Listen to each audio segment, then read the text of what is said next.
अस्सलाम वालेकुम वरहमतुल्लाह। हुजूर मेरे दो सवाल हैं। अच्छा जी।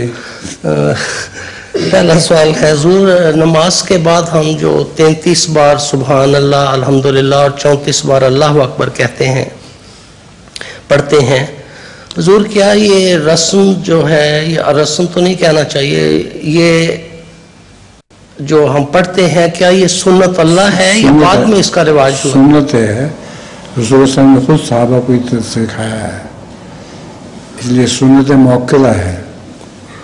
और हुजूर 33 बार में कोई हिकमत है या 11 बार 33 दफा हम जो पढ़ते हैं? इसमें हिकमत तो यही है कि 33 तो खुदा ताला को और पसंद है, तो इसलिए 33 दफा ये और लफ्ज़ हो गया और एक आखिर पर अकबर अल्लाह अकबर आ गया बस।